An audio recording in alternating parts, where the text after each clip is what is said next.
Et voilà, bonjour à tous, bienvenue pour cette troisième émission avec Jacques Grimaud. Donc bonjour Jacques. Bonjour. Voilà, nous avons décidé aujourd'hui de vous faire en fait une vidéo et qui aura pour sujet les origines de la langue française.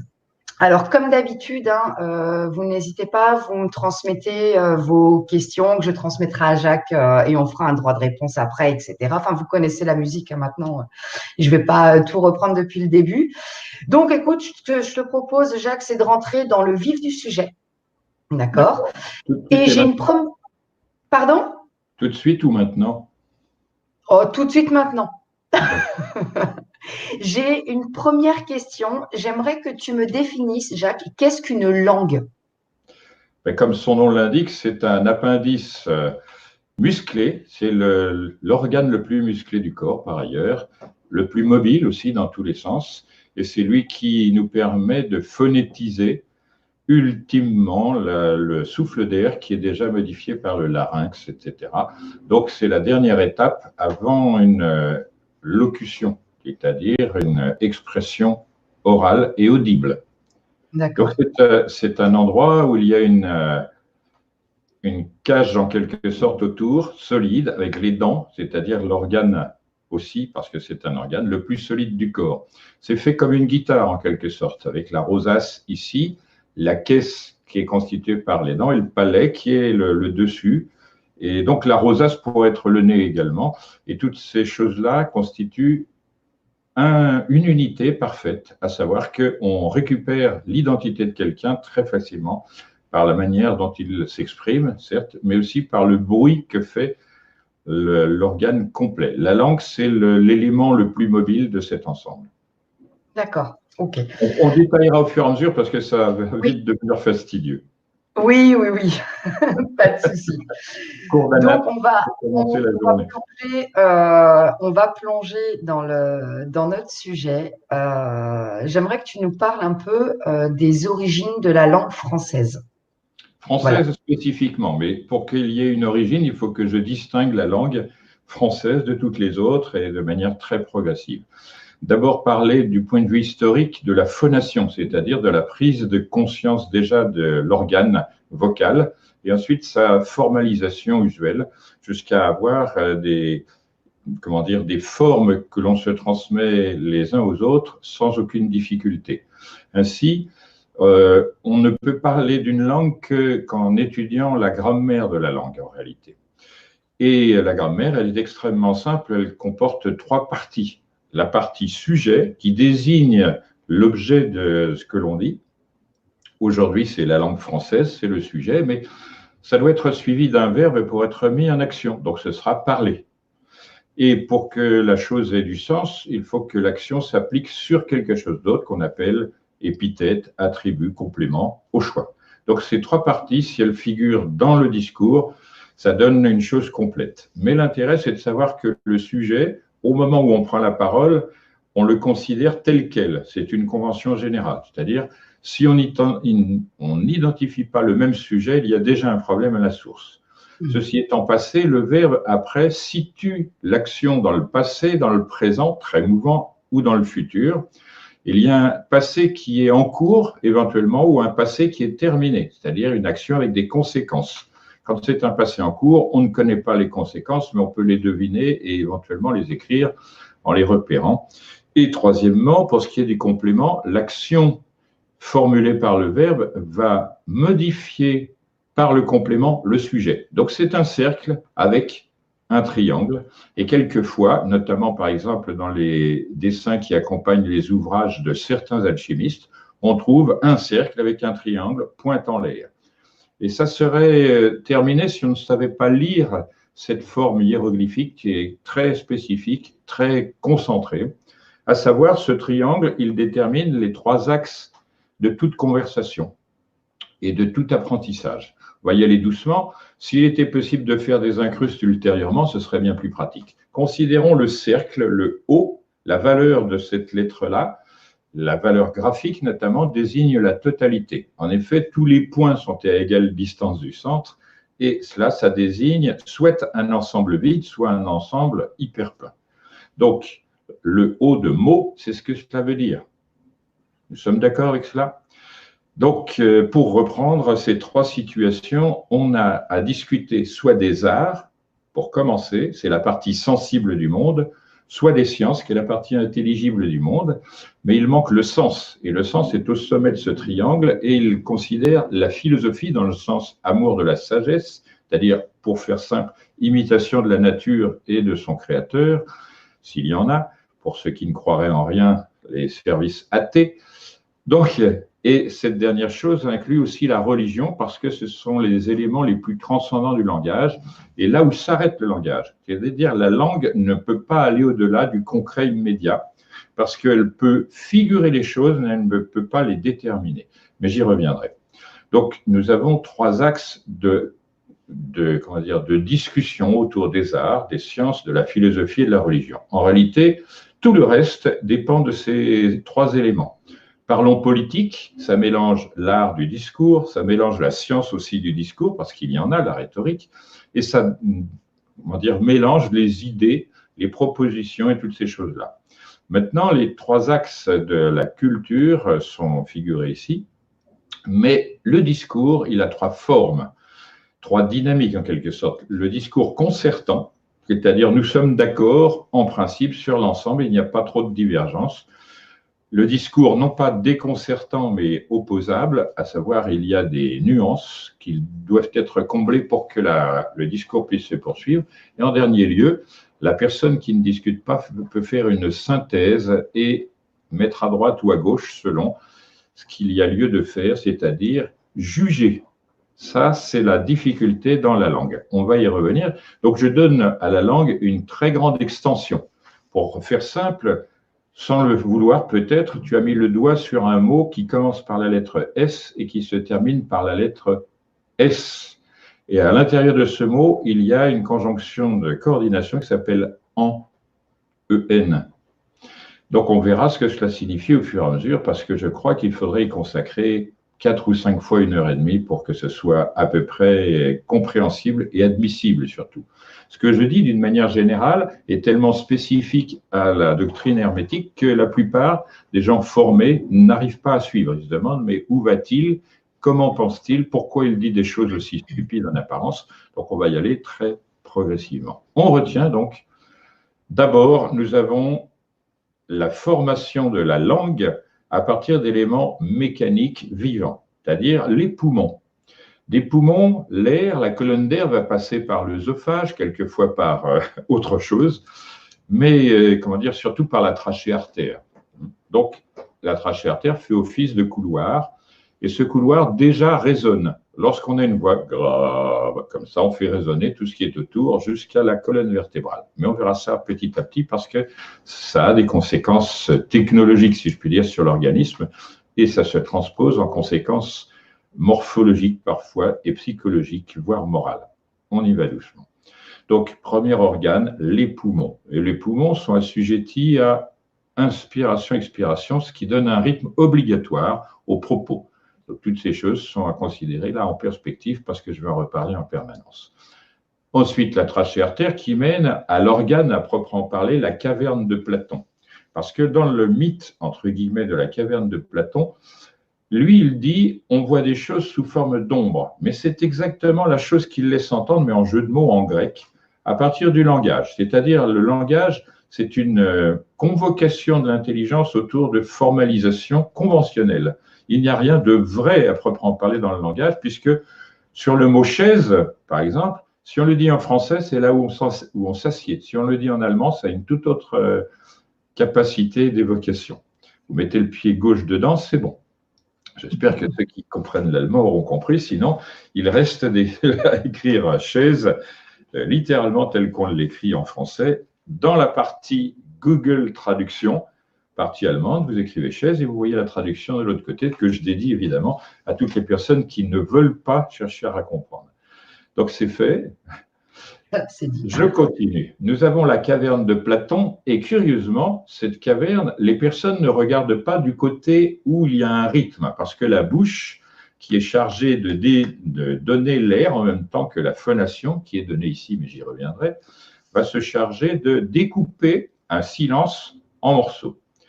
Dans ce silence, il y a lieu de considérer que c'est le temps qui s'écoule, et le fait de découper ce silence, c'est découper la durée. Donc, nous avons des moyens de savoir quelles sont les langues en général par la durée des mots, la vitesse de prononciation et toutes ces choses-là. C'est très technique, ça demande une technologie d'ailleurs actuellement, mais ça permet d'identifier encore plus et mieux, et non seulement par le timbre. Alors là, je vais parler musique, comme je l'ai évoqué très brièvement. Pourquoi? Parce que dans toute phonation, il y a 3 étapes. L'émission du son, le transport du son et le fait d'entendre le son. Mais la 4e étape est toujours la même, si c'est utile, si c'est efficace, à savoir l'idéation qui va être transformée par ce que l'on entend. Dans cette émission du son, il y a des particularités au nombre de 3. D'abord, il y a ce qu'on pourrait appeler la puissance du son. Ensuite, la hauteur du son, s'il est grave, s'il est aigu, par exemple.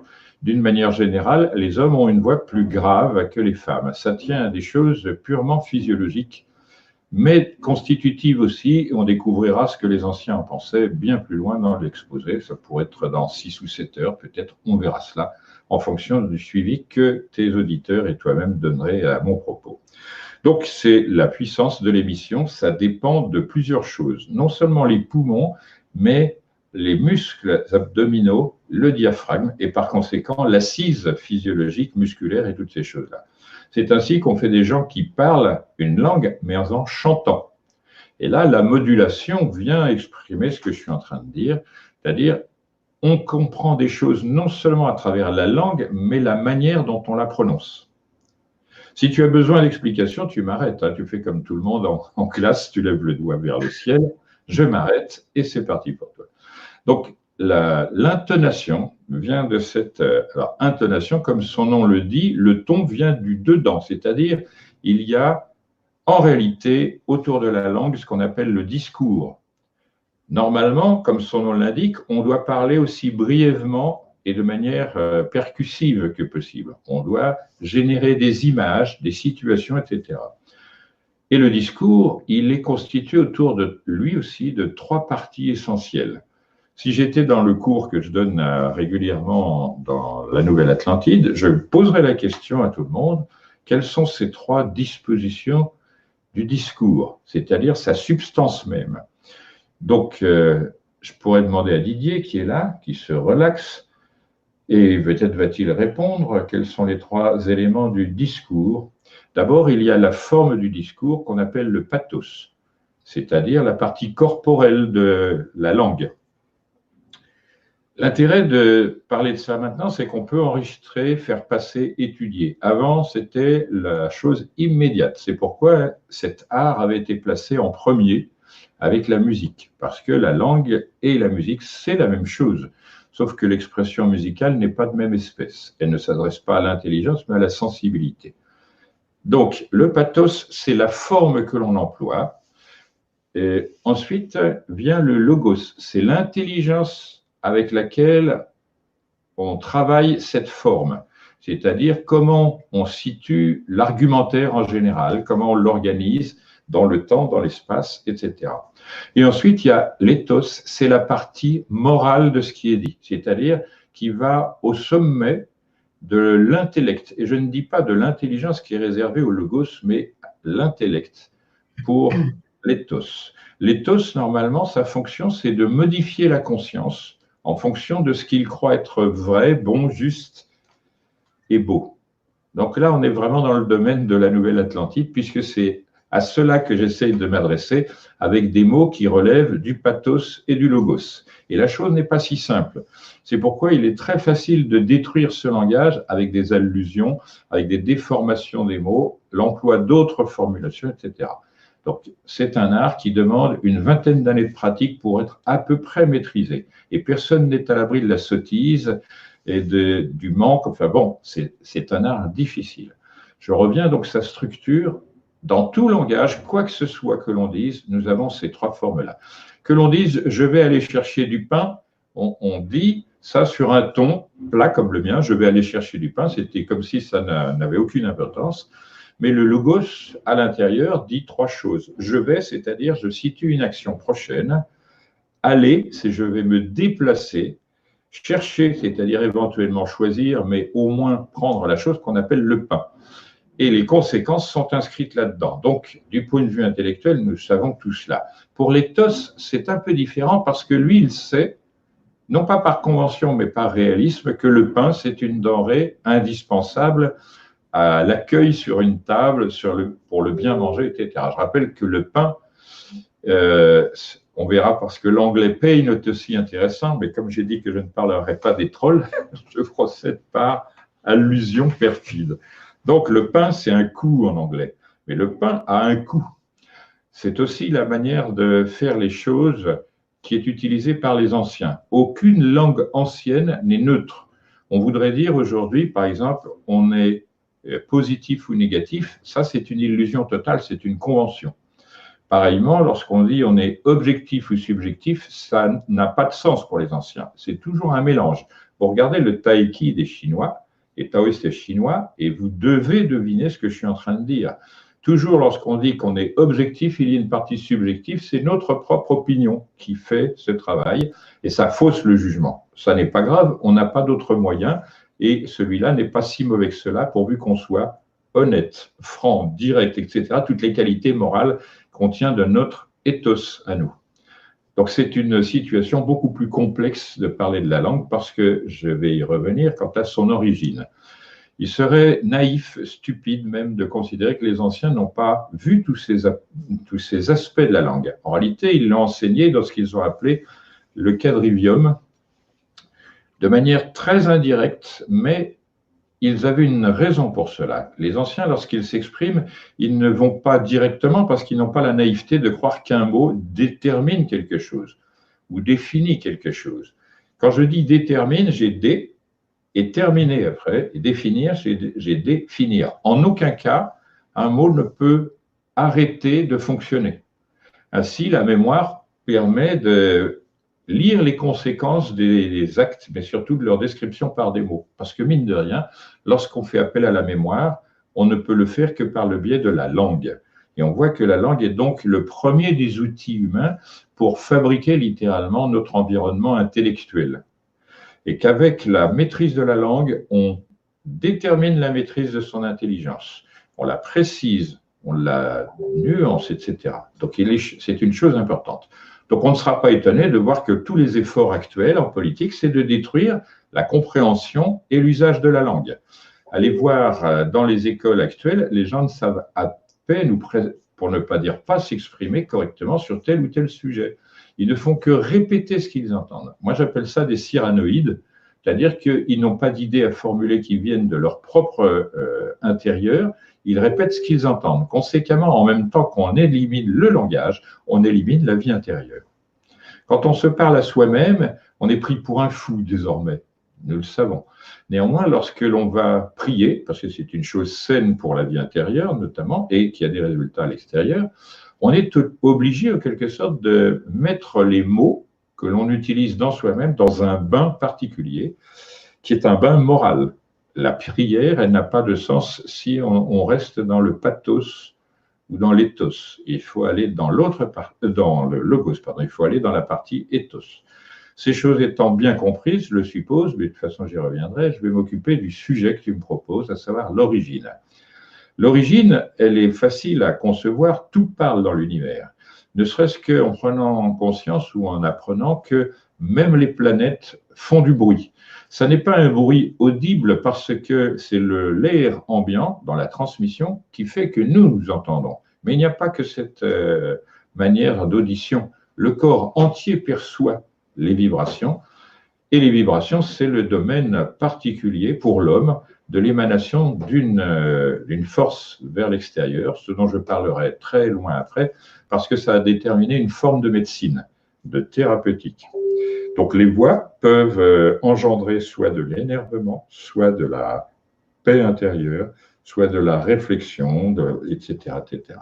On verra encore, je suis obligé de repousser mon sujet. C'est comme quand on est en peinture et on est obligé de peindre une surface. On commence par les bords ou par l'intérieur, selon la méthode, mais on va essayer de ne pas dépasser les bords. On va essayer aussi de remplir tout. C'est ce que j'essaye de faire. Donc, tout parle dans l'univers. Le Soleil, lui, il a une pulsation. C'est pourquoi les anciens l'ont considéré comme étant le cœur de notre système solaire, avec raison, parce qu'il se contracte et se dilate en raison des pressions gravitationnelles notamment. Donc, c'est un cœur qui bat. Et comme je l'ai dit tout à l'heure, le rythme est l'une des composantes de la voix, mais je vais préciser que c'est la première composante. C'est comme la percussion en musique. Donc ça, c'est le rythme d'une voix. Donc quand on sépare les mots que l'on dit selon leur rythme, on a déjà une indication.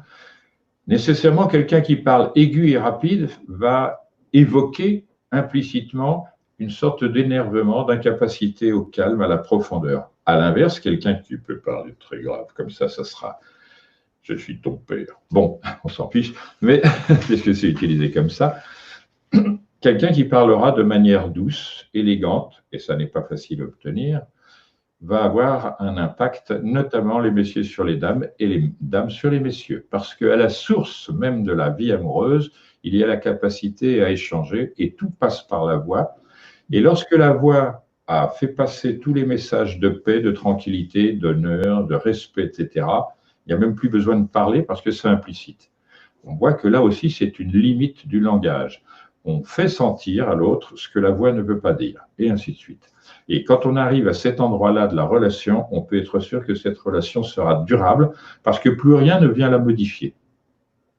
Le comportement, s'il change, immédiatement, c'est un vecteur d'inquiétude, etc. Je reviens sur le sujet, c'est pour dire à quel point la phonation, la langue, est précieuse. Donc, tout fait un bruit dans l'univers. Mais un bruit, ça ne suffit pas. Il faut un bruit organisé, qui est le principe de la musique et qui va s'étendre jusqu'à la langue, qui est la musique la plus délicate à mettre en œuvre, mais l'une des premières que l'on met en route. C'est-à-dire, un enfant, la première chose qu'il va tenter de faire, plus que toute autre chose, c'est entrer en relation avec ce qu'il entend.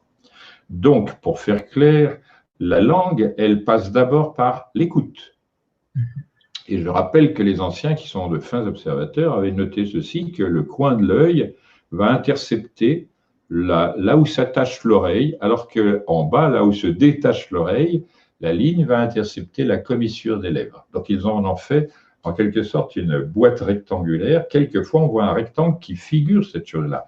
Mais il faut rechercher le déterminatif qui dit les choses. Alors, dans la langue, le déterminatif est toujours consensuel. C'est-à-dire qu'on le donne la plupart du temps dans le sujet. Par exemple, je dis Karine, immédiatement, tout ce qui te concerne est à entendre. C'est la boîte dans laquelle je mets la totalité de la discussion. Et c'est une fonction, si je puis dire, primaire, le sujet et le déterminatif dans la langue orale. Néanmoins, quand on écrit, comme on peut varier toutes sortes de choses selon des strates, on va voir comment on procède. Je vais donner un exemple de ce qu'est une strate. Imaginons que je parle du soleil. En espagnol, c'est sol.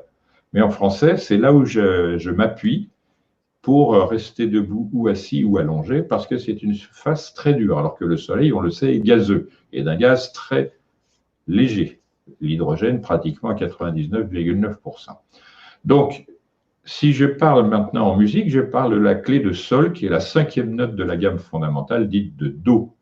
Et conséquemment, je change de répertoire et il faut que j'indique le déterminatif, c'est-à-dire dans quelle situation je situe mon propre propos. Soit je parle du sol ici, je dis on est bien sur le sol, ou un musicien, si je dis on est bien sur le sol, on reste dans la tonalité de sol, etc.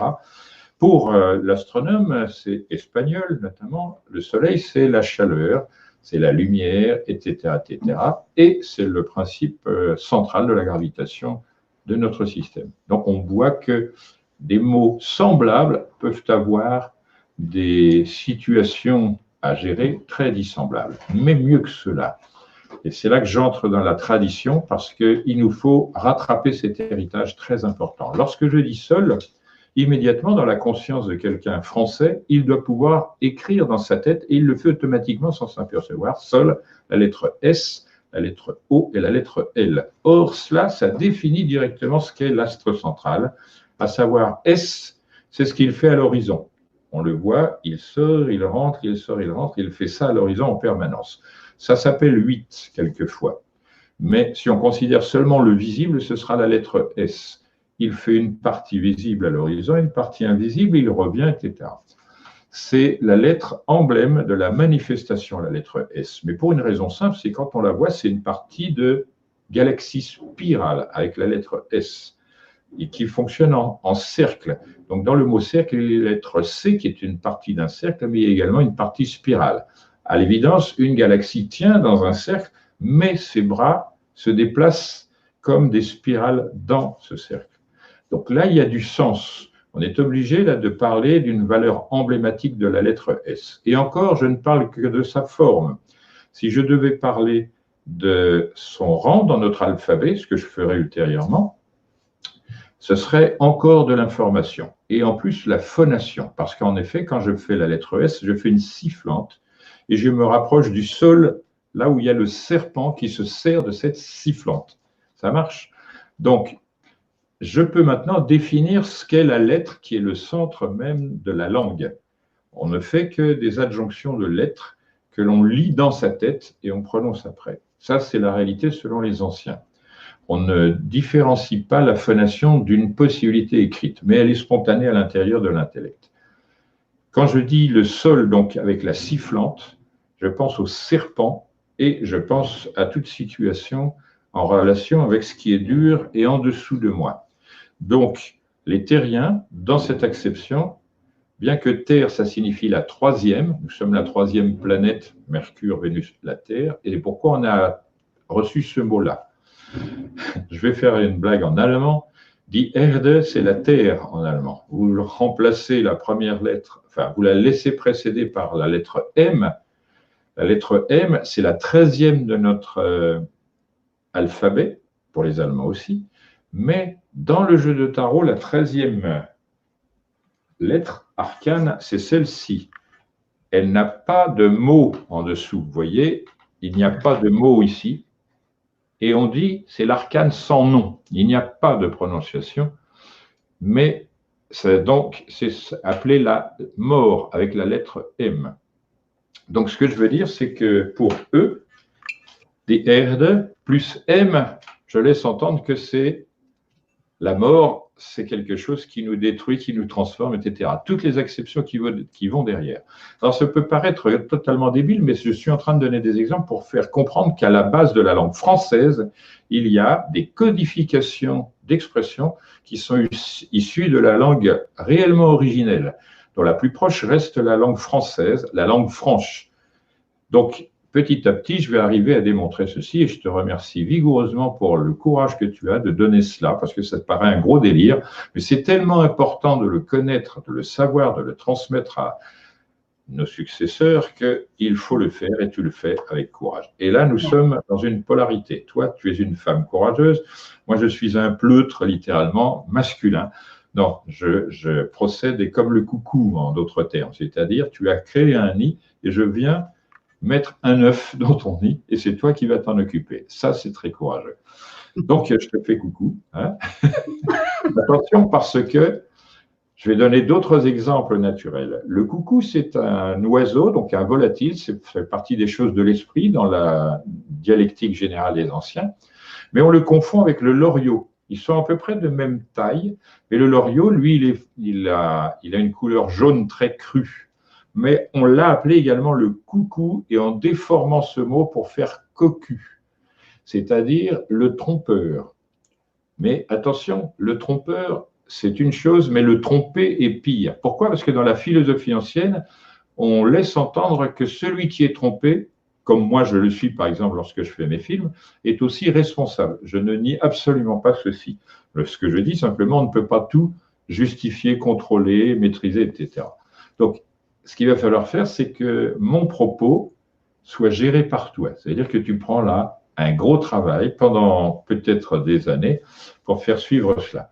Je reviens au sujet, donc les Allemands et les Anglais que j'ai cités, mais je pourrais te dire merci, mais en italien. Merci en italien, ça se prononce comme ça, et pas merci comme en français, mais ça s'écrit pareil, ce sont les marchandises. Donc je viens de livrer dans le nid que tu as fait des marchandises empoisonnées. Donc, grand merci une fois de plus. Je pourrais continuer indéfiniment avec toutes les langues de la Terre comme ça.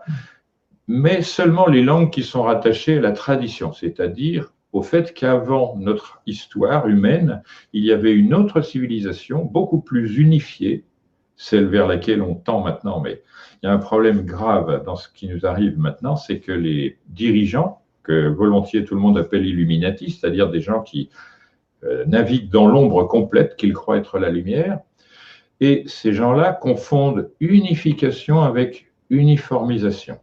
Et c'est là qu'intervient la précision dont j'ai parlé tout à l'heure. Le problème dans les écoles, c'est que maintenant, on a un gloubi-boulga, c'est ça?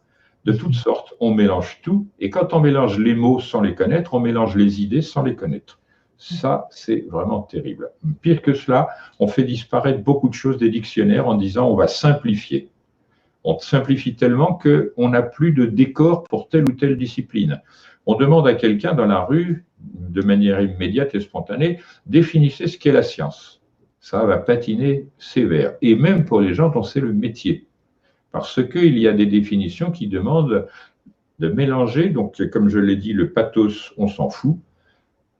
Le logos, là, c'est déjà beaucoup plus dur. Et l'éthos, personne ne sait ce que ça signifie en science, l'éthos. Ça devrait signifier honnêteté intellectuelle, capacité à tout admettre pour étudier d'abord avant de donner une confirmation éventuellement, mais surtout une idée générale de la chose et surtout le pire, une conclusion. Or, généralement, maintenant, grâce aux médias notamment, qui sont l'outil de cette désinformation permanente, les gens viennent donner des conclusions comme s'ils avaient réfléchi intérieurement. Mais ça, en réalité, ça n'arrive pas. On pond des conclusions dans le sens qui est voulu par le monde politique. Donc, ceci étant donné, je vais revenir sur cette formulation qu'a donnée Ésope en son temps, qui a été suivie après.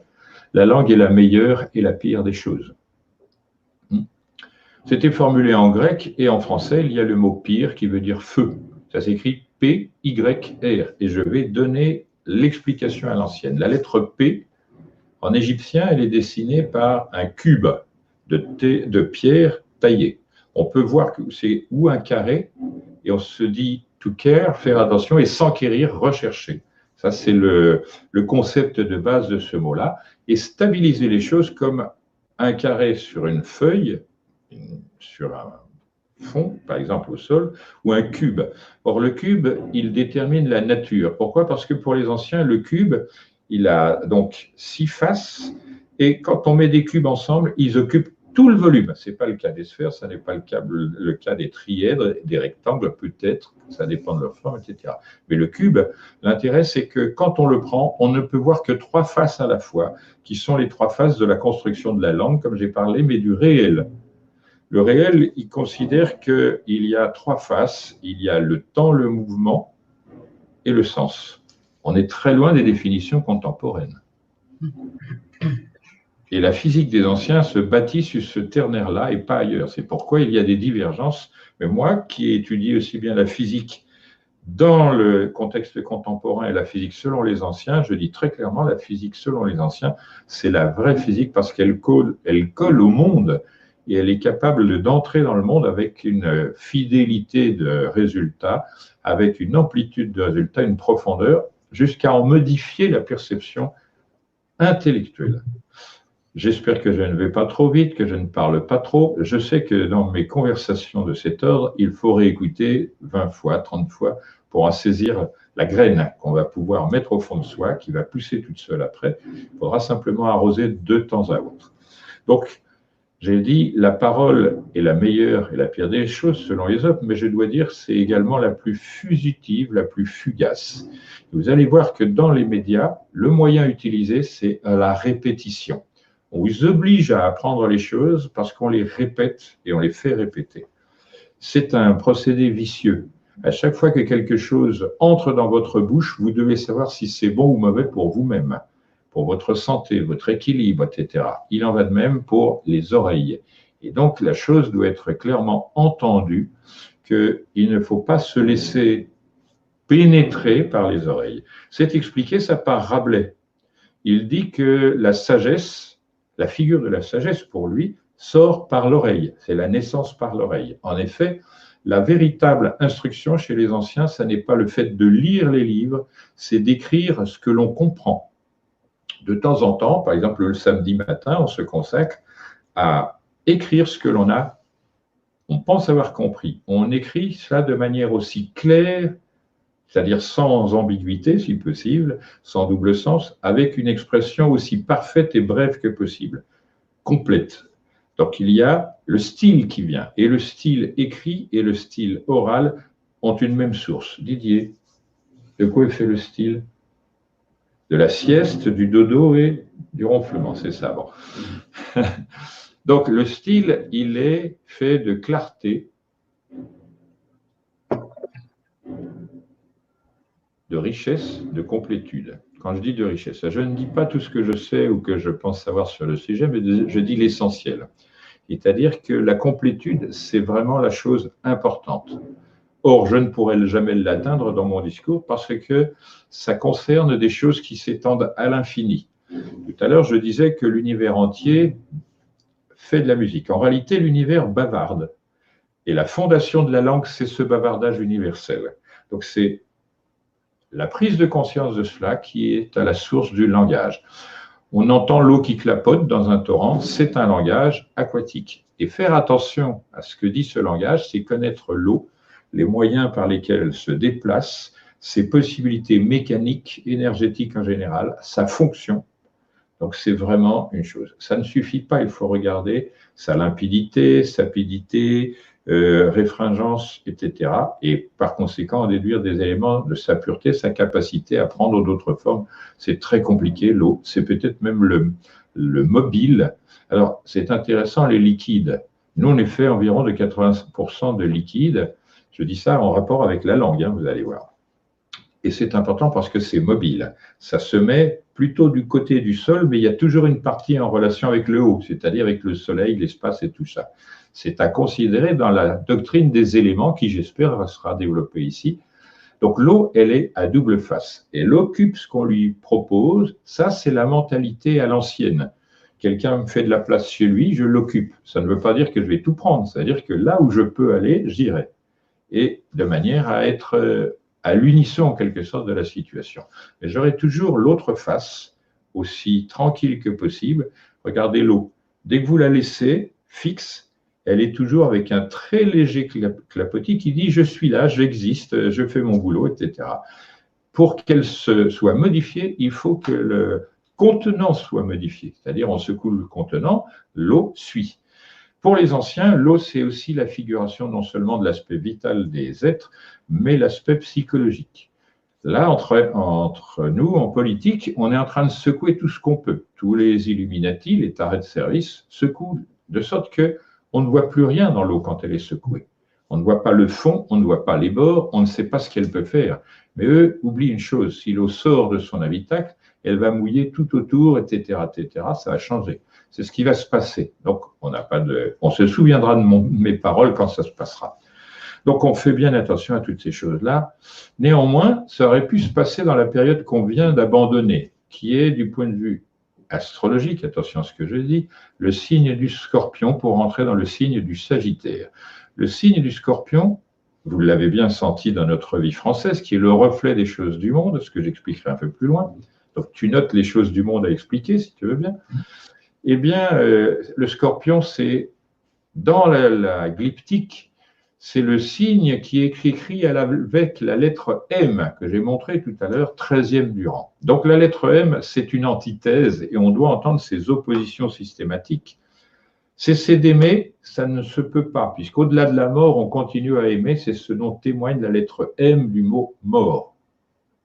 Et la lettre M, c'est emblématiquement la parturition, la naissance, etc., le renouvellement, qu'on trouve d'ailleurs aussi, la lettre M, dans le glyphe de la Vierge. Or, c'est l'être qui va naître qui est sous-entendu dans la Vierge. Mais Virgo, ça vient quand même d'un autre mot qui veut dire à la fois ergo, je suis. Donc la Vierge précise qu'elle est, mais elle n'est pas spécifiée en tant que Vierge. Elle n'est ni homme ni femme. Et ça, on sait le latin, on sait que vir en latin, c'est-à-dire V-I-R, c'est l'être, la personne, etc., mais plutôt masculine. Donc, dans Virgo, en latin, on a un homme en mouvement. Et la Vierge, c'est un homme en mouvement, mais pas l'homme machin lambda qui est déjà créé. C'est l'homme à l'intérieur de la Vierge, l'homme à naître.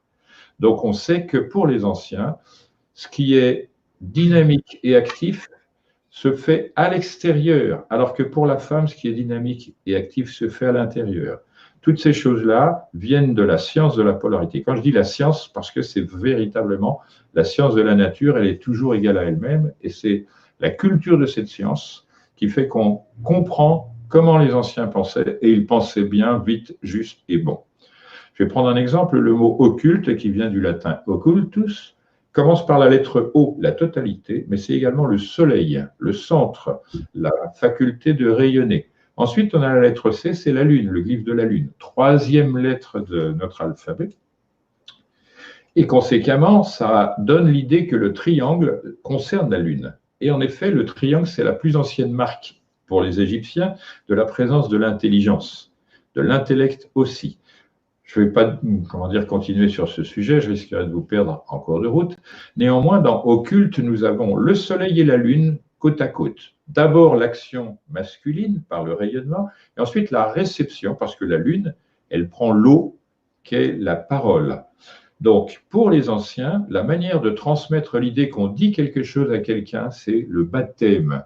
Or, le mot baptême en grec, c'est l'équivalent de la trempe des métaux. Ça fait que la personne est plus solide, plus coupante, c'est-à-dire capable d'aller plus loin à l'intérieur des choses. Quand on coupe, c'est-à-dire qu'on rentre, on pénètre.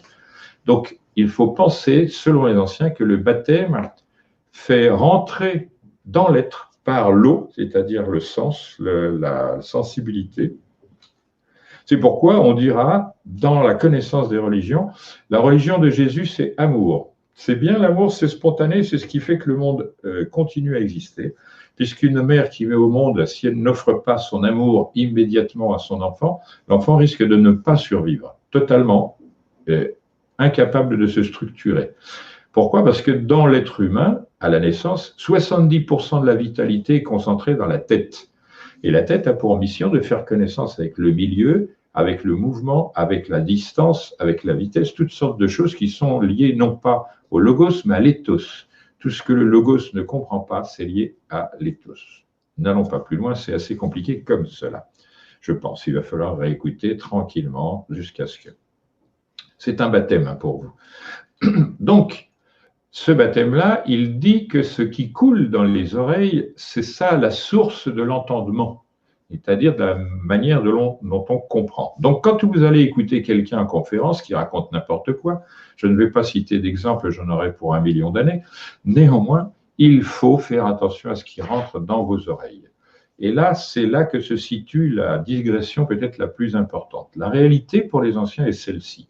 Lorsque vous entendez quelque chose, ça fait comme pour lorsque vous mangez. Ça va descendre d'abord et aller dans un estomac qui va lire en quelque sorte toutes les particularités, les spécificités de ce que vous entendez, mais à très très grande vitesse. Par exemple, pour donner une idée de la situation, dans l'organe de l'oreille, nous avons un trou qui est horizontal, quasiment, très légèrement incurvé, et qui arrive à une membrane qu'on appelle le tympan. Quand je fais ça, c'est que la membrane, j'ai multiplié quasiment par 1000. C'est une toute petite membrane souple, c'est-à-dire que les qualités de l'eau sont en elle aussi. Mais elle est souple d'une manière très particulière parce qu'elle est épaisse à certains endroits et très fine à d'autres. Elle est, aussi en relation avec des poils, et ces poils transforment avec cette membrane les vibrations mécaniques de l'air en des toucher des poils en question, et eux transmettent directement cela au cerveau. Mais ils font ça, grâce au cerveau, environ 20 000 fois par seconde. Donc, le cerveau, lui, travaille sur 20 000 situations informatiques. pour simplifier et clarifier. Et à partir de cette vocation mécanique à l'origine, l'air qui vibre, il va reconstituer les choses, il va les teinter. Mais pour cela, ce qu'il perçoit, ça redescend. Si je devais parler de l'anatomie et de la physiologie des anciens, vous verriez, c'est très semblable à ce que je viens de dire. Conséquemment, ultérieurement, vous comprendrez plus facilement. Donc, ça descend dans un endroit qui est appelé ordinairement le cœur ou l'âme, chez les anciens. Donc, le cœur, on le connaît, c'est un organe qui est rythmé, etc. Mais on ne sait pas que le cœur a une autre fonction que celle de diffuser la vie grâce au sang. Et cette particularité est appelée le siège de la conscience. C'est-à-dire que ce n'est pas le cerveau qui a ça comme charge, c'est le cœur, le soleil, l'or, etc., dans la manière de voir des anciens. Et à cet endroit-là, ce que l'on entend par l'oreille, qui est réfracté par le cerveau, c'est-à-dire la lumière lunaire, ça va retourner dans le centre solaire du cœur pour prendre une teinte de type moral, c'est-à-dire l'éthos. Et ça devra fonctionner en vous selon ce que vous allez ramener qui est de vous-même. Grosso modo, il convient de dire que le discours passe par vous et il est en quelque sorte tamisé par votre conscience. Si ça vous convient, ça marche pour vous. Ça devient une nourriture. Si ça ne vous convient pas, hop, vous rejetez cela. Au besoin, vous êtes capable de faire un discours de rejet. C'est quelqu'un qui, pour faire un discours de rejet, pour être très franc et très rabelaisien, serait capable de vomir, pour dire « ça ne me convient pas, cette nourriture n'est pas bonne pour moi ». Voilà. Donc on voit que je donne des images pour expliquer des choses. C'est la manière dont s'y prenaient les anciens pour le rapport entre cela et cela. Et l'entendement, il est important parce qu'il fait partie de la structure originelle de l'être, à savoir que le créateur, je vais dire, soit je l'appelle le créateur, soit Georges. Donc, on ne pourra pas, je ne vais pas dire Dieu, je ne veux pas que tu aies des ennuis avec les sottises alentour. Je vais expliquer les choses.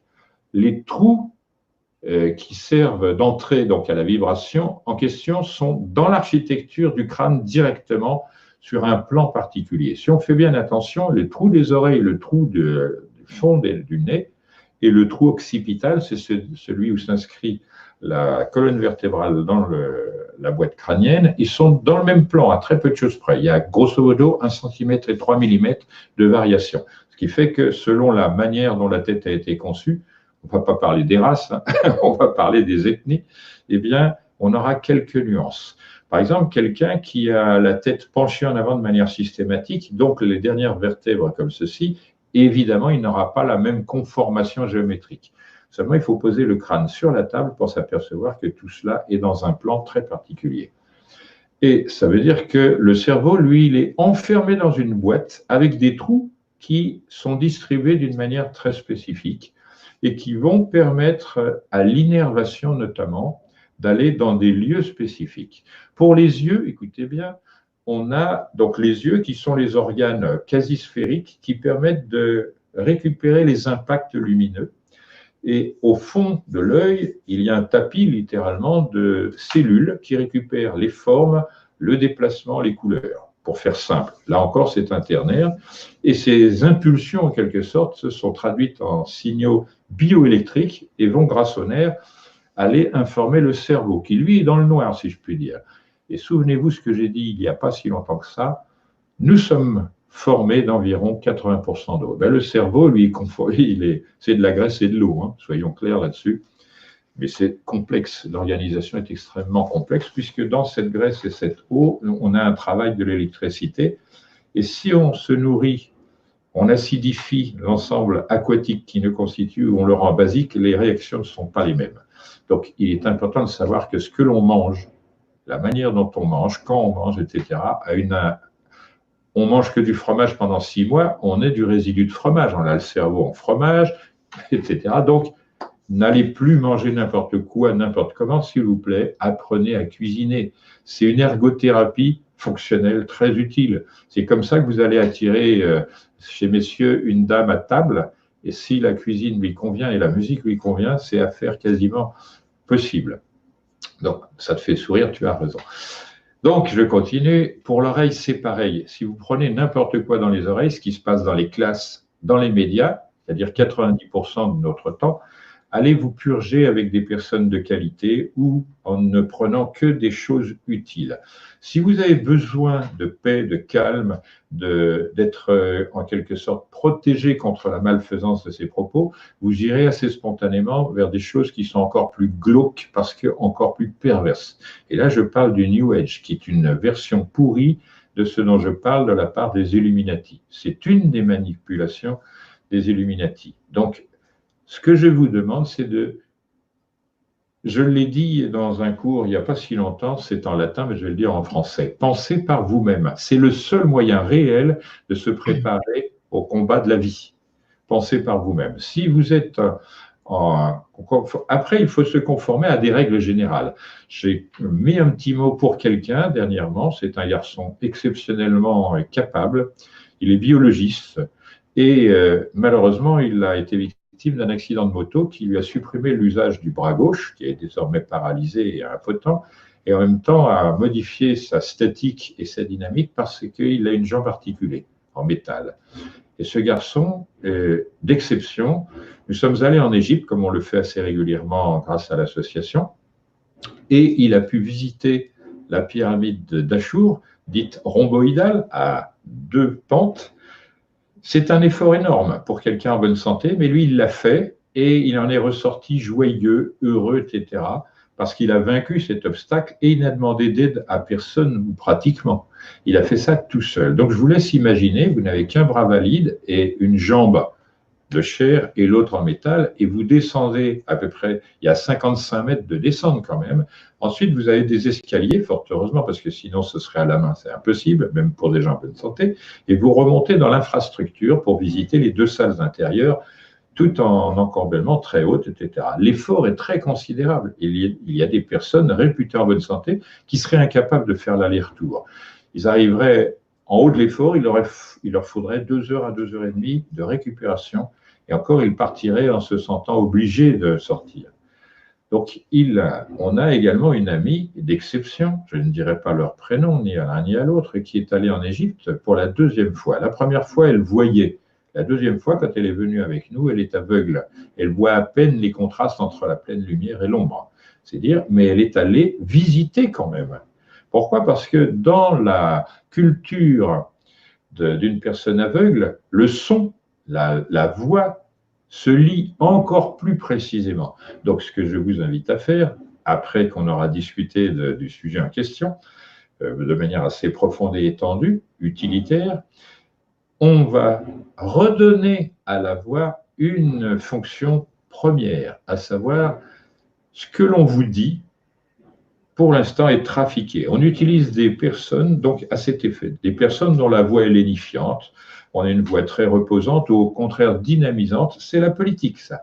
C'est-à-dire, on est en train de vicier ce que la nature offre pour que l'homme, d'une part, se sépare de sa mère, la nature, la Vierge, pour parler chrétiennement, l'espace aussi, la chaleur du Père, le soleil, toutes ces choses-là, la lumière intellectuelle offerte par le Père qui ramène l'expérience de l'extérieur de la maison vers la famille.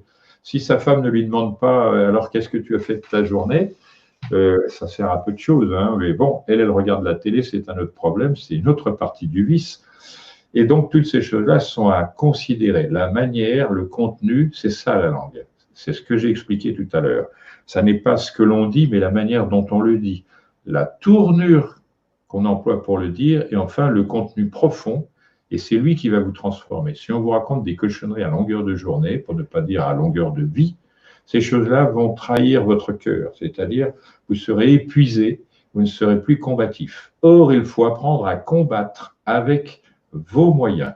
C'est pourquoi le cours de philosophie hermétique a commencé par l'apprentissage de ce qu'est la langue. Sans que j'ai cité ce mot-là au début, on a appris à comprendre ce qu'est le combat moral, c'est-à-dire éthique, ethos et éthique, c'est le même mot. Le combat éthique, c'est réserver à chacun le droit de se situer dans le monde au regard de ses responsabilités, de ses envies, désirs, etc., mais sans pour autant perturber le reste. C'est-à-dire que le taoïsme, il dit que la vérité, la bonté, tout ça, c'est la nature. Et il a raison, le taoïsme. Les hermétistes du monde entier, du monde ancien, et notamment les Égyptiens, disent la même chose.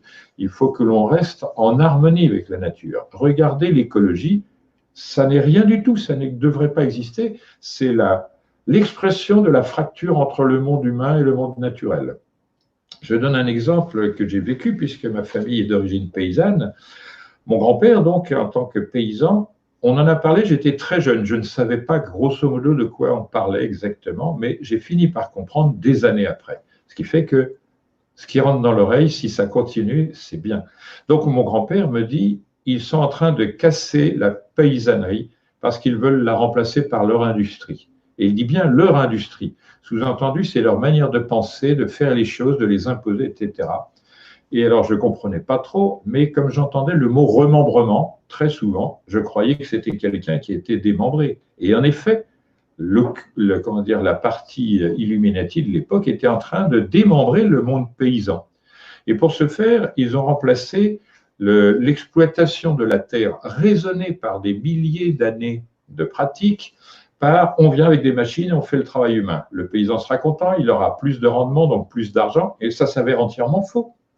Le paysan n'a pas de vacances, le paysan se lève tôt, se couche tard et en charge permanente. Pour avoir des vacances, il doit payer des gens qui le remplacent et il a des dettes toute son existence. Tout ce qu'on lui a promis, c'est du vent. Or, le vent joue un rôle énorme. Il faut écouter ça selon la parole des anciens. Le remembrement, ça a été que les terres qui étaient dispersées dans les exploitations paysannes de l'époque ont été rassemblées, mais sur des terrains qui n'ont rien à voir avec l'expérience paysanne des propriétaires.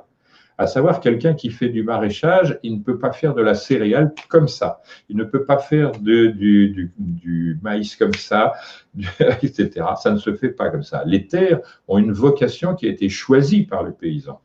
Parce que lui, il la connaît, il l'aime, il la respecte. Il lui demande de produire au mieux de ce que lui offre. Donc, on a fait des bêtises de cet ordre. Sur des terres maraîchères, on a commencé à faire n'importe quoi de la céréale industrielle. Le résultat, comme il était médiocre, puisque la terre maraîchère est beaucoup trop humide pour les céréales, entre autres problèmes, trop riche, eh bien, le résultat, c'est que les céréales n'ont pas donné ce que les technocrates attendaient. Donc, ils ont commencé à mettre des produits que le paysan devait acheter. Ça fait marcher l'industrie, puisqu'en même temps, on développe le produit chimique, qui, lui, est totalement impraticable dans la nature. Tous les produits chimiques issus des laboratoires, la nature n'en veut pas. Pourquoi? Parce que le principe vivant qu'elle introduit dans les corps, quel qu'il soit, même inerte, par exemple le bois, là je suis assis sur une chaise de bois et de métal. Le bois, il a vécu. Le métal a vécu dans la terre, etc. Ce qu'on sort des usines, c'est du pétrole, c'est-à-dire une chose, les plastiques sont des pétroles à l'origine, une chose qui a été morte et enterrée, etc. Mais elle n'a plus cette capacité de vie que possède le bois. Le bois, on aime les objets parce qu'il y a cette étincelle de vie. On jette volontiers les autres. Et c'est ça le principe, c'est jeter tout ce qui est consumérisme. En même temps, on devrait le faire, mais consommable. Maintenant, on prend quelque chose, après, on ne le répare pas, on ne fait pas ce que fait la vie, reproduire, etc. Autre chose, l'originalité des créateurs, qui sont naturellement les enfants, est partie avec cela. Désormais, on dit dans les écoles, vous créez ceci, il y a un cours pour créer, et le reste de l'enseignement, on ne crée pas. Or, c'est par la création qu'on mémorise le mieux les choses. Je reviens sur le problème du paysan. Donc, on a viré tout ce qui était sur les bords qui délimitaient les champs dans lesquels travaillait telle ou telle famille de paysans. Et de ce fait, on a retiré en même temps les insectes, les petits rongeurs, les nids des oiseaux et tout ça. C'est une catastrophe écologique. Et cette catastrophe, on en paie le prix de plusieurs manières. D'abord parce que dans ces endroits humides, il y avait souvent un réservoir d'eau pour la vie animale. Il y avait, en plus de ce réservoir d'eau, un réservoir de vie en conséquence. Et quand on a viré ça, on a limité, si je puis dire, le rapport entre l'eau de la pluie et le sol. Maintenant, on n'a plus ces endroits où l'eau supplémentaire se stocke dans des rigoles, ça va directement dans la terre. Alors, je dis ça parce que les anciens ont déjà prévu tout cela. Ils ont dit, vous verrez, votre sottise va vous emmener à une époque, par le non-respect de la nature, l'eau sera tellement en grande quantité que la terre sera détrempée et rien ne pourra y pousser, ça pourrira avant de sortir de terre. Et l'autre côté, c'est que vous avez tellement désolé la terre que le soleil va la cuire et on ne pourra même plus planter quoi que ce soit. L'eau ne la pénétrera pas. On est en train de vivre cela. Donc l'écologie des écologistes, on peut littéralement la mettre à la poubelle. Seule l'action écologique a des chances de réussir. Ce que j'appelle l'action écologique, elle est ternaire, là encore. D'abord, il faut arrêter de nuire à notre environnement, première chose. C'est-à-dire tout ce qui est, comment dire, superflu, qu'on jette un peu partout, il faudrait éduquer premièrement et primairement les enfants et sanctionner les adultes qui ne se plient pas. Il faudrait que l'action écologique soit donc à la base. Quand on dit écologie, le mot explique cela. Ça devrait être appris dès l'école, ce langage, logos, le langage, le discours. Ça devrait être ça, l'école, de la protection de la nature d'abord, parce que c'est de cela dont on va mourir en réalité, hein, en partie, mais le ternaire de ce qui nous attend, du cataclysme, commence par celui-là. Donc, quand on a fait ce travail qu'on a appelé le remembrement, on a rendu désertes certaines situations et on a donné plein champ au vent. Maintenant, il n'y a plus ces arbustes qui limitaient le vent. Le vent arrive et il dessèche la surface, il emmène les graines, les insectes ne peuvent plus y venir, etc., etc. Or, les insectes pollinisateurs, notamment, faisaient leur travail et ne le font plus. Ça a des répercussions aussi bêtes sur le colza, par exemple. La qualité du colza s'abaisse. Et pour réparer cela, on donne des produits chimiques que la nature ne veut pas assimiler. Heureusement, elle a une arme qui est très drôle. Là, j'ai fait un jeu de mots cabalistique. Pourquoi? Parce que la plante qui est une arme contre toute cette bêtise s'appelle l'amarante. Mais elle s'écrit l'apostrophe amarante et son jus est de la couleur de ma chemise. Vous vérifierez ça. Plus c'est rouge, plus c'est tenace. Bon, point de parenthèse, on revient à la langue. Alors, justement, là, je vais te poser une question. Je vais t'interrompre.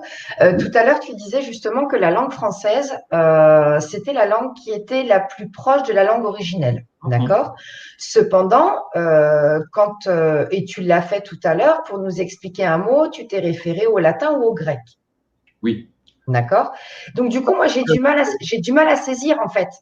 Alors, je vais t'expliquer, c'est très simple, parce que cela, je le dis dans d'autres conférences, dans des livrets, etc. Il faudrait pouvoir tout lire, tout écouter pour saisir. Les Grecs et les Latins sont en relation culturelle et géographique parce que les Grecs ont émigré dans le sud de l'Italie, ce qu'on appelle la botte. Voilà, ils ont amené les arts, la culture avec eux, mais pas seulement la culture des livres et des arts et des sciences, mais également l'agriculture. C'est pourquoi l'Italie, le sud de l'Italie, a été dédié à Saturne par eux. Parce que l'agriculture, c'est le domaine de Saturne qui est un signe de terre en évidence. Bon, ne rentrons pas dans ces choses-là qui sont trop peu enseignées pour que je puisse en faire un support.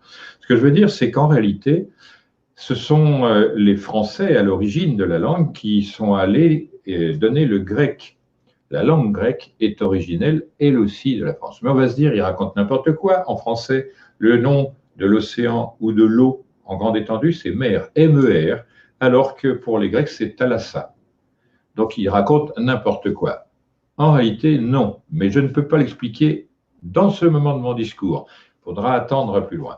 Ce que je dirais, c'est que les anciens disaient, avec raison, que la France, elle a le même lien que les Grecs ont avec les Latins, elle a le même lien avec l'Égypte. Et on voit que c'est un Français, Jean-François Champollion, qui comprend la langue pour la première fois très mal.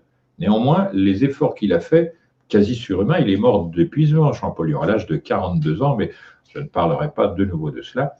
Eh bien, il a eu que des oppositions.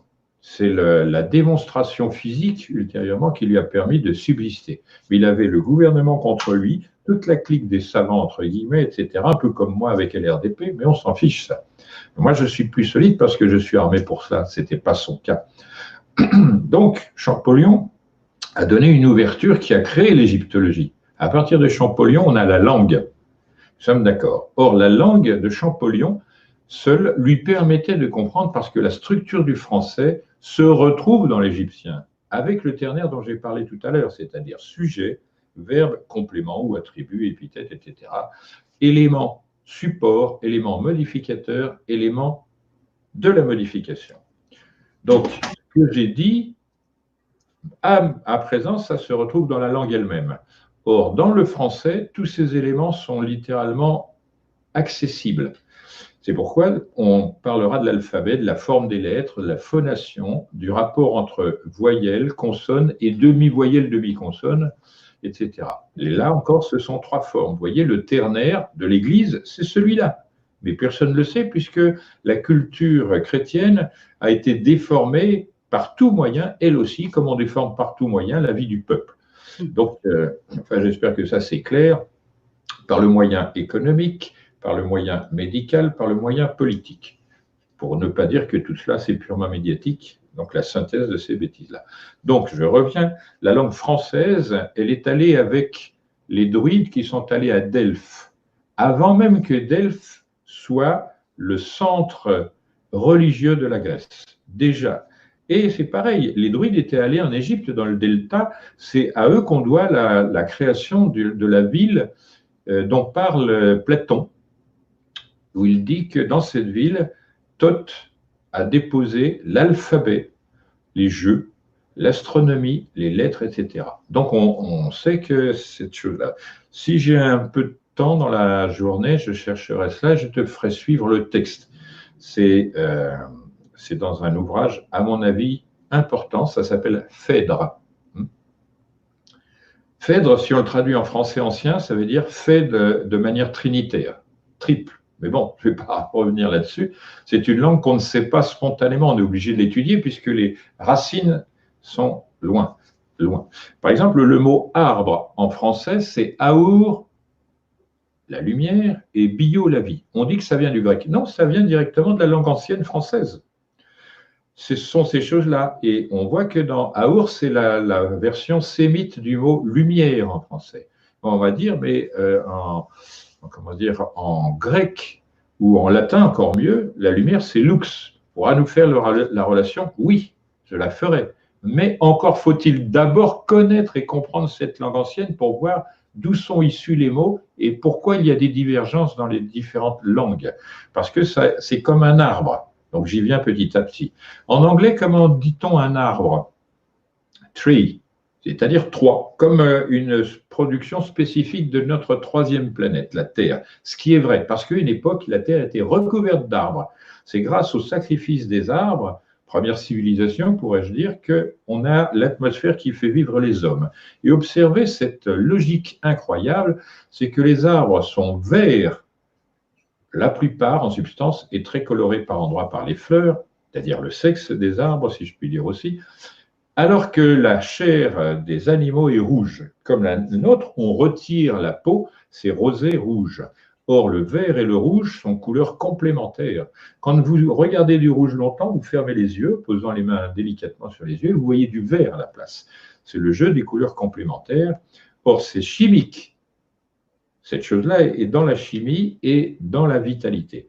Maintenant, ce qu'on remarque, c'est qu'il y a un lien très fort entre les arbres et les êtres vivants, c'est que les arbres, à partir d'éléments carbonés de l'atmosphère, transmettent grâce à la lumière de l'oxygène, qui est la manière dont les êtres vivants se nourrissent et se vitalisent.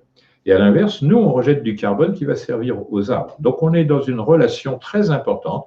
C'est pourquoi dans les temples, à l'origine, les colonnes étaient des arbres. Vous allez en Égypte, les colonnes montrent du lotus, montrent ceci, cela, etc.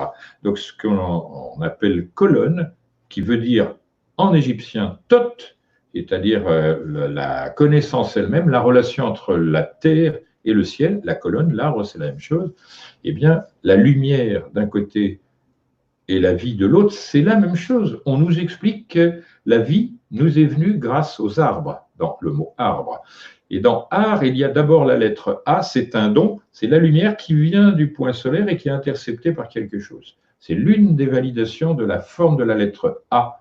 Et on fait A en ouvrant au maximum la bouche, comme si on allait aspirer. Donc, toutes ces conceptions, toutes ces choses-là, elles sont à mettre en synthèse dans ce que je dis, ce qui n'est pas facile. Pourquoi il va falloir. Rassurez-vous quand même, ce que je suis en train de dire, ça prend 20 ans d'apprentissage quand on le fait 8 heures par jour environ. Pour être druide, pour être prêtre en Égypte ou ailleurs, le prêtre bouddhiste, normalement, il a accès à tout ce savoir. Mais le bouddhisme, c'est comme le christianisme, comme toutes les religions d'ailleurs, c'est une chute. C'est la chute libre dans la connaissance des anciens, c'est-à-dire ça se raccroche aux branches d'arbres. Donc je disais tout à l'heure en anglais, un arbre, c'est tree, c'est... Voilà. Mais en français, on a considéré que ce n'était pas le tronc qui était important, qui veut dire tree aussi, TR, pour la racine de 3. Eh bien, c'est l'élément intermédiaire. Tout ce que je dis, en réalité, réside dans l'unité, mais je le décompose en 3. Dans un mot, il y a la force du mot relativement au sujet, à ce à quoi il va servir pour le verbe et comment il va modifier le sujet. Ça, c'est la partie de la grammaire profonde, littéralement incompréhensible à première audition. Il faut le réécrire, c'est-à-dire qui écrit lit 2 fois, c'est-à-dire une fois en surface et une fois en profondeur. Si le sens arrive, il fait un progrès. Si vous ne faites pas ça, vous n'apprendrez rien. Malheureusement, ça a passé comme passe la publicité à la télévision ou les émissions d'Hanouna, c'est-à-dire c'est du vide avec une forme de creux. Donc ces choses-là doivent s'apprendre au fur et à mesure. C'est pourquoi, quand j'ai la chance d'avoir quelqu'un comme Didier et l'équipe de Helena et toi en complément, on peut fixer ce que je dis. Et c'est le moment de le faire. Si je ne fais pas ça maintenant, il est probable que personne d'autre ne le fera. Donc, il est important d'écouter cela et de comprendre. Je continue avec les branches. Maintenant, ce n'est pas AR que nous avons, c'est BR. On comprend, si on est habitué à ce langage, qu'on est passé de la lettre A, une voyelle qui débute à la 2e lettre. C'est-à-dire qu'on a franchi le pas de 1 à 2. Maintenant, si on fait cet effort de voir la lettre A comme ceci et qu'on l'ouvre, ça fait la lettre H. Avec la lettre H, on va couper un arbre. Vous voyez comment ça fonctionne le langage des anciens. Mais eux, ils préféraient donner cela non pas par des paroles, comme j'essaie de le faire, mais par des dessins, parfois des allusions. Vous voyez une hache quelque part, ça peut désigner la cogner. Cognare, c'est apprendre à connaître, c'est naître avec. Donc toutes ces choses-là sont en relation sémantique. C'est pourquoi les lexicographes qui prennent un mot comme si c'était une chose complète et née de la volonté des hommes, comme une convention, sont à côté de la plaque. Chaque lettre qui constitue un mot a un sens géométrique, phonétique et une vocation en quelque sorte, pour ne pas dire vocalisation, à savoir les voyelles traduisent l'énergie. Donc quand on lit l'alphabet, on a A d'abord parce qu'il dit c'est un flot d'énergie qui vient d'un centre qui est au-dessus de tout. Par la respiration, la lettre H, aspirer, expirer, on procède au remplissage, on se remplit, on se vide de cette énergie. Cette énergie, c'est la vraie lumière qui la donne, pas la clarté. La clarté, c'est ce que le soleil nous donne, c'est un rayonnement. La lumière, c'est ce qui porte ce rayonnement. Donc on n'est pas dans le vrai physique avec la physique de nos jours, on n'y sera pas tant qu'on ne voudra pas réfléchir sur ce qui est vu. C'est-à-dire, on perçoit la chaleur, très bien, on perçoit la clarté, très bien. Mais la lumière, les anciens l'ont dit dans le mot lumière. Donc, ça n'est pas tout de suite que je vais pouvoir le restituer, mais dans le mot lumière, il y a temps. C'est-à-dire que la relation espace-temps était déjà faite il y a fort longtemps. On va me dire, mais le mot lumière, il est né il y a quelques centaines d'années, peut-être au mieux 2000 ans. Oui, je vais dire, mais auquel cas, je vais vous montrer d'où il vient et pourquoi les hermétistes, qui sont les créateurs des langages en général, ont préféré changer un mot pour un autre pour des raisons d'adaptation qu'on appellerait évolution. Donc, je reviens sur ces choses-là pour expliquer pourquoi le grec et le latin, c'est du français à l'origine. C'est que les promoteurs de la culture, en France et au témoignage de César, on écrivait l'écriture des druides, c'était le grec. Ce sont les Grecs qui l'ont donné aux Grecs. Ce sont, les druides qui l'ont donné aux Grecs. Et les druides avaient déjà compris le monde, ils connaissaient le monde entièrement, dans sa forme, dans ses dimensions, dans l'orientation de la Terre, etc. Mais, comme ils ne déposaient pas les choses par écrit, leur science, semble-t-il, est partie. C'est entièrement faux, leur science reste dans les mots. C'est pourquoi il est important de s'intéresser à la langue. Et je rappelle que dans la conception des anciens, c'est l'inverse de ce qui est constructible. On construit des phrases comme on construit une maison, c'est-à-dire il faut un sol, une base, des fondations qu'on devra appeler la culture. Si la personne qui parle n'a pas de culture, c'est comme si ce qu'elle allait construire n'avait pas de fondation. C'est pourquoi il est important, primordial, que l'individu humain soit instruit. C'est la charge des parents, normalement. Or, je rappelle qu'avant, dans les gouvernements pas trop pourris, comme ceux de maintenant, on appelait ça l'instruction publique, c'est-à-dire les choses de la vie sociale, et non pas familiale ou amicale, étaient prises en charge par les gouvernements, en principe, à l'origine. C'était une très bonne chose, et on doit aux maçons de l'époque, qui étaient eux, non pas des pourris, mais des constructeurs, comme leur nom l'indique, d'avoir organisé. Il faut savoir, par exemple, du point de vue historique, le rôle de Jules Geoffrin, de Louise Michel, des personnages comme ça qu'on ne connaît pas, qu'on n'enseigne pas. Ce sont des gens qui ont donné, plus que Jules Ferry, la gratuité de l'enseignement, de l'instruction, etc. Donc je disais, à un moment, on appelait ça instruction publique. Dans public, il n'y a pas national. Il n'y a pas de notion d'étranger, de résident ou non résident, de langue machin ou de truc, etc. Ce qui fait que maintenant, on est perdu avec national. Et maintenant, on parle d'éducation nationale, comme si c'était de la charge d'une institution lambda d'éduquer quelqu'un. L'éducation se fait en famille et seulement en famille. Après la famille, c'est la charge des institutions morales telles que l'Église ou la religion, etc. Et on voit d'ailleurs quelle est la place de la famille dans le monde musulman et de la religion pour ces raisons-là. Donc si on ignore ça, on n'a rien à dire, ni à la télévision, ni dans les journaux. Or, c'est ignoré pratiquement par tous les intervenants. Donc, on a changé instruction publique qui reste gravée dans les murs des institutions, aux abords des mairies, quand il y a des écoles, il est écrit école publique. Ce n'est pas national, c'est public. Ça veut dire que tout le monde peut rentrer dans une école comme on rentre, tout le monde peut rentrer dans une église. Je fais la relation parce qu'à l'origine, l'église et l'enseignement, c'était la même chose. Les savants et les prêtres, c'était la même chose. Je vais expliquer pourquoi et pour expliquer pourquoi les mots sont importants. Donc, chez les anciens, le prêtre, il avait la charge de la science. Pourquoi? Parce qu'il avait reçu une instruction et une éducation morale. C'est plus le cas maintenant. On a des instituteurs, des professeurs de hautes écoles, ce sont des pourris. On a même des gens de très haute valeur sociale, normalement, qui sont plus bas que le Pékin qui gagne sa vie comme carreleur ou peintre, etc. Je ne suis pas en train de condamner les carreleurs et tout ça. Je dis que chacun a sa vie et chacun a la noblesse de son métier. Je préfère un carreleur qui fait bien son métier qu'un Cahuzac. J'ai lancé le mot, chacun se débrouille. Donc, Cahuzac, monsieur Cahuzac, c'est un chirurgien cardiologue qui arnaque l'homme contemporain dans la totalité de la France et ailleurs. Peu importe, il a été condamné, il va essayer de me jouer des tours, c'est pas mon problème, c'est le sien. Donc, je disais, c'est la valeur morale qui permettait de confier la science. Pourquoi? Parce que les arts, ça modifie l'intérieur de l'homme, alors que la science, ça modifie l'extérieur de l'homme. On commence à comprendre que la polarité, ce qui permet de comprendre le rapport entre l'art et la science, c'est la philosophie et la vie religieuse. C'est pourquoi il y a des distances énormes entre certaines religions, alors qu'elles se prétendent issues l'une de l'autre. Donc, je reviens après sur la notion d'instruction publique et éducation nationale. Donc, l'éducation nationale, c'est on laisse à n'importe qui, sans éducation morale la plupart du temps. Si on a des problèmes, par exemple, avec l'homosexualité dans les écoles et dans les églises, c'est pour cette raison que j'évoque. Chez les anciens, donc, le prêtre n'avait pas de vie sexuelle, mais pouvait se marier. C'était lui qui choisissait. De nos jours, l'Église ne permet pas aux prêtres qu'ils soient des femmes et qu'ils aient une vie de couple, etc. C'est une erreur, mais on comprend cette erreur parce qu'à l'époque où ces choses-là ont été décidées, la manière politique de guider le monde se faisait par les héritages. C'est encore le cas maintenant. Donc on disait, on aura des familles de prêtres, des familles de puissants, puisque la charge du prêtre, c'est d'éduquer les âmes, alors que la charge du politicien, c'est d'éduquer le comportement des corps dans la vie sociale. Toutes ces choses-là sont regardées.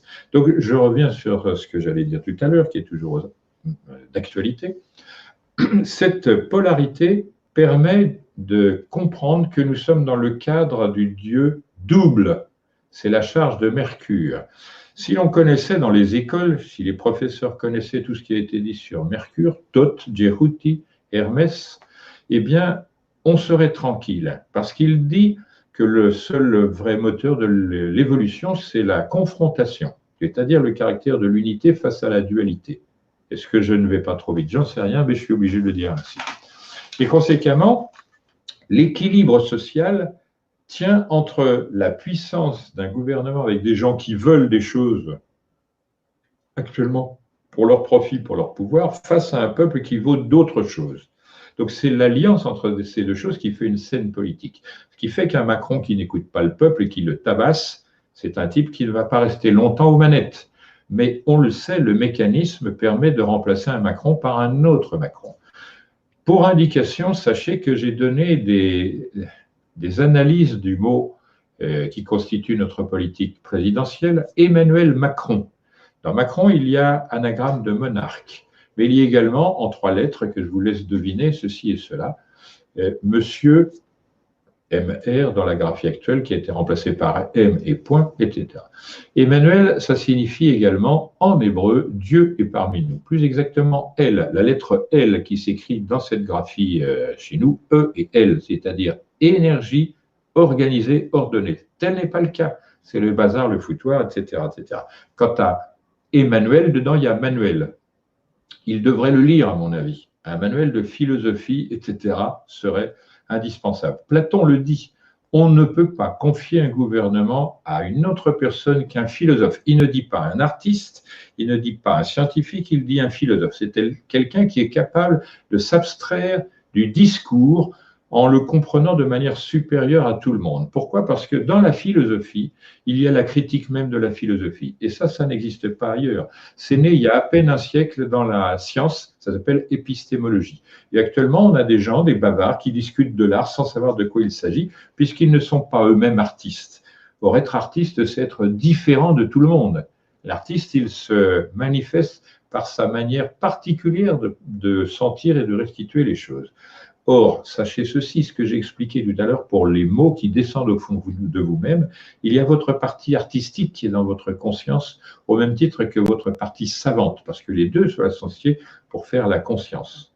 Or, la conscience, elle étudie de manière spontanée le rapport entre ces deux choses concrètes, visibles, sensibles et compréhensibles, à l'aide de quelque chose qui n'est pas du tout de cet ordre-là, c'est d'un ordre transcendant. Le philosophe ou le savant ou l'artiste qui est dépourvu de ce dont je parle maintenant, l'intuition, c'est quelqu'un qui ne devrait même pas parler publiquement, en aucun cas. C'est lui qui fout le bazar. Ceux qui parlent de l'art sans intuition, et sont évidemment l'écrasante majorité, ne devraient rien dire sur ces sujets. Mais ça, c'est la version de la République selon Platon. Donc, on ne va pas rentrer là-dedans.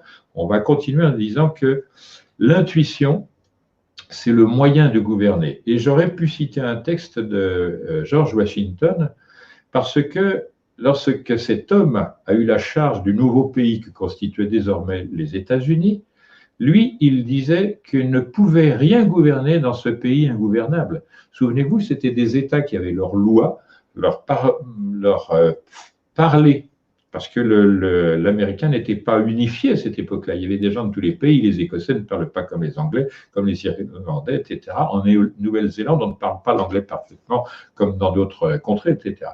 Donc, il avait un pays qui était fait de petites choses comme l'organisme humain, un foie, un estomac, etc. Et il a dit, tous les jours, je consacre 1 heure à 2 heures à écouter le remue-ménage intérieur et je demande à l'intuition et à la divinité créatrice de me guider afin que je ne fasse pas d'erreur. Comme il était profondément pythagoricien parce qu'il était en même temps franc-maçon, mais de qualité à cette époque, c'est-à-dire très instruit, pas dans la vérité seulement, mais aussi dans la relation humaine, eh bien, il a pu penser à un État fédéral, puisqu'il s'agit d'un État fédéral, les États-Unis comme la Suisse, où le principe qui guide, c'est le principe qui nettoie ce que l'on reçoit par les oreilles et par la langue, à savoir le principe dit de justice, qui est d'abord la bonté vient de la justice, la vérité vient de la justesse, etc. Et la beauté vient de l'application de ces choses-là. Donc, dans le sous-titre de notre association culturelle, nous avons le bon d'abord, c'est B La deuxième lettre que j'ai évoquée tout à l'heure dans branche. Et le B, la valeur conventionnelle ancienne de la lettre B, c'est qui fait naître. Le bébé, par exemple, le bedon de la mère, parce que vous avez bedon comme un ventre plein, et donc distendu, etc., pour cette raison-là. Et c'est la femme enceinte, le lieu fermé, une enceinte, c'est le foyer, là où il y a un feu au milieu, et c'est la maison où se réunissent les personnes, les familles. Et donc la lettre B, elle est manifestée de profil pour une femme. La lettre A, c'est l'ouverture de la bouche ou de l'œil, tout autant, vue de profil. La lettre B, vue de profil, c'est une femme à grande poitrine, grosse poitrine pleine de lait, et un gros ventre avec au moins un enfant, si possible, à naître. Et donc, on voit que la première chose qui est considérée comme un don qui vient du ciel, c'est, concrètement parlant, c'est l'enfant. Donc, quand on étudierait l'alphabet selon cette strate-là, et il y en a plusieurs, il y a 12 strates pour la lecture de notre alphabet, j'en donnerai quelques-unes, au moins 2, extrêmement solides. Vous verrez que dans notre alphabet, il y a la valeur numérique de pi et de phi carré. Les mêmes choses qu'on a trouvées dans la Grande Pyramide. Donc j'ai dit de la polarité, c'est que la Grande Pyramide, qui est la plus grande construction de pierres taillées, c'est-à-dire de choses naturelles taillées, est là pour opposite, en quelque sorte, la langue. Aussi bien la pyramide résiste depuis des milliers d'années, aussi bien la langue, une fois le mot prononcé. Voilà. Maintenant, l'homme est capable de transformer la langue en quelque chose qui est durable, grâce d'ailleurs à la science et à l'art. Mais on n'en est pas au point d'avoir stratifié le savoir, ce que j'essaie de faire par des moyens empiriques actuellement, grâce à toi et à tous les efforts des auditeurs, etc. Alors justement, Jacques, oui. je vais être obligée de te couper Oui. parce qu'on s'était dit effectivement que on ferait une vidéo d'1 h 30 et je pense qu'il faudrait… Les questions sont mieux indiquées pour naviguer. Voilà. Après, voilà, tu nous as transmis énormément d'informations, donc il faudra bien évidemment réécouter la vidéo voilà, une dizaine de fois, je pense, pour en saisir. Voilà. Par contre, du coup, j'aimerais qu'on finisse. Je vais te poser une dernière question, Jacques. Oui. Et tu as laissé, allez, on va dire 8 petites minutes pour y répondre. Donc, on disait tout à l'heure qu'effectivement, il existe une langue originelle. D'accord ? Oui. Qu'est-ce qui a fait que, à partir de cette langue-là, en fait, ont découlé une multitude de langues? Parce que tu vois, bon, en France, on parle le français, en Angleterre, on parle l'anglais, on parle espagnol, on parle italien. Pourquoi cette multitude de langues? Pourquoi on n'est pas resté sur cette langue originelle? Parce que dans toute situation de création, il y a une dégénérescence. Ce qui naît à une époque va aller vers un apex, un sommet, comme la Grande Pyramide que tu vois de profil, et va redescendre jusqu'à l'origine. L'origine, alors l'apex, il a été obtenu un peu avant ce qu'on appelle dans la Bible la tour de Babel, babillage. C'est-à-dire que les personnes ayant perdu la structure d'enseignement ont perdu les contenus de cet enseignement et ils se sont diversifiés parce qu'on a limité volontairement ou non, les significations. Ce qui fait que la langue française gagne à être reconnue, c'est que c'est elle qui avait le maximum de ses liens avec la langue originelle. Et ça se savait à l'époque, puisqu'on utilisait le français comme langue diplomatique, c'est-à-dire langue double. Donc, ça sous-entendait que la personne qui connaissait le langage était capable de discuter avec des néophytes et avec des adeptes, c'est-à-dire des gens qui étaient parvenus au sommet de cet enseignement. On a des exemples assez rigolos de cette situation. À Compiègne, à l'époque de Napoléon, on réunit des personnes de haute valeur politique, d'Autriche, d'Angleterre et de France notamment, il y avait des Italiens, etc., afin de faire un travail sur la langue française. C'est à cette époque que Prosper Mérimée a pensé que le français devait être gardé comme langue centrale des arts et des sciences, mais c'est une digression que je fais.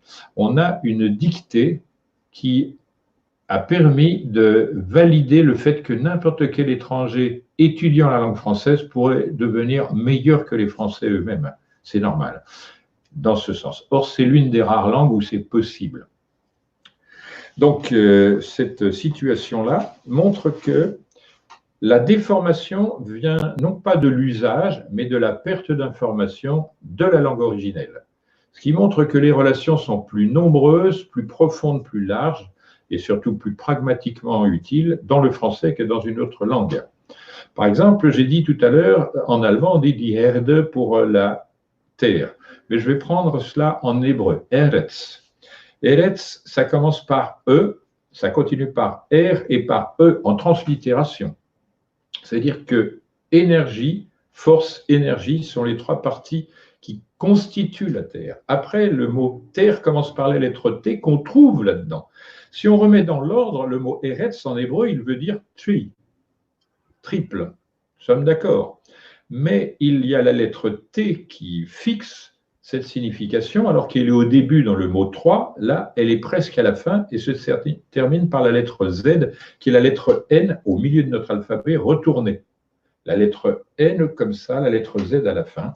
Or, la lettre N a le sens conventionnel ancien de mutation et la lettre Z, une chose a muté, elle est terminée. Ça veut dire qu'en hébreu, on a gardé des significations très particulières eu égard à la force qui fabrique la Terre, l'humanité et tout ça, d'un côté, mais cette chose est fixée et elle est en voie de terminaison. Qu'est-ce que ça veut dire dans la compréhension actuelle pour moi? C'est-à-dire que dans l'hébreu a été fixée la signification que la Terre ne peut plus évoluer à cause de son dernier bourgeon, l'homme. Elle est en train de s'affaisser littéralement. Elle a une dernière chose, c'est-à-dire qu'après la lettre Z, il va falloir créer un autre mot dans lequel on va signifier qu'on est en état de quitter notre planète, on la laisse en mauvais état, sauf si on est capable de revenir à la mutation, la lettre N, donc au milieu de l'alphabet, au milieu du reste, et ces choses-là sera considérées sous la forme suivante. La lettre N est une consonne, la lettre Z est une consonne. Donc on parle en termes de concrétion. Soit on abandonne la planète et on s'en va, c'est ce qui va se produire très probablement si on prend le cataclysme prévu sur le nez, on n'aura pas le temps de faire autre chose et la Terre sera nettoyée, comme c'est dit d'ailleurs par un hébreu d'origine, mais qui s'exprimera en grec et en araméen en dessous, c'est-à-dire Jean, l'apôtre Jean. Bon, on ne rentre pas dans ces détails-là, je sais que ça va hérisser certains. Ce que je veux dire par là, c'est que dans chaque mot, on a fractionné les choses importantes. Si on considère donc le français, il dit terre. Ça veut dire trois, mais il y a trois lettres dedans. T, E, R. Le reste, c'est deux fois R, deux fois E. Et on voit T qui fixe, mais E d'abord, R, R au centre et E. C'est comme en hébreu, sauf que le T en hébreu est passé à la fin. Donc ce sont les mêmes constructions de mots, mais en anagramme en quelque sorte. C'est pourquoi la lettre, qui considère l'énergie, on la connaît en français, puisque dans énergie, on a trois fois E. Les trois formes énergétiques dont j'ai parlé tout à l'heure sont le temps, le mouvement, l'information, ou sens. Vous voyez, et là, on a vraiment le mot terre dans son acception profonde. Et en plus, on a la polarité qui permet d'étudier la chose. D'abord, la lettre T, c'est le concret, mais T, c'est la lettre emblème de la fixation. Et elle ressemble au T de table, par exemple. Ensuite, on a E qui est une voyelle, on a deux consonnes et une voyelle. Donc, on a un rythme là-dedans. Or, il faut savoir que si E est l'énergie, R est la force. La force se tient au centre de la Terre.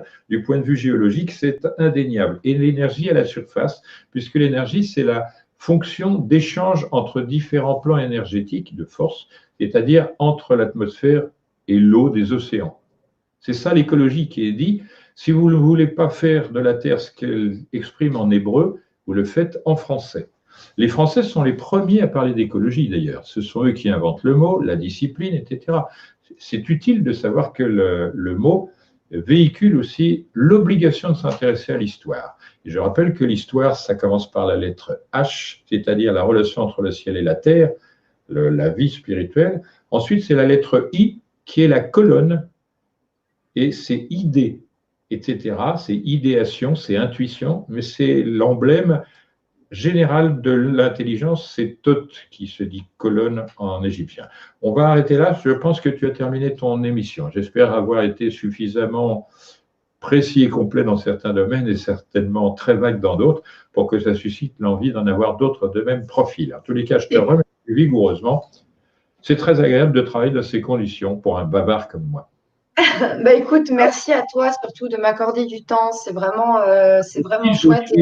5 lettres pour... hein, non, pas... Non, mais merci. Rien. Non, non, merci beaucoup, Jacques. Je sais qu'en plus, la même chose dans la même acception. À une prochaine fois. Merci à tous. En 2 mots, santé et chance. Voilà. Voilà. Merci à vous tous. Je vous dis à très vite. Et puis, bonne journée, Jacques. En anglais, je le dis en français, goose die. Ça fait pleurer. Hein. Au revoir. Au revoir tout le monde.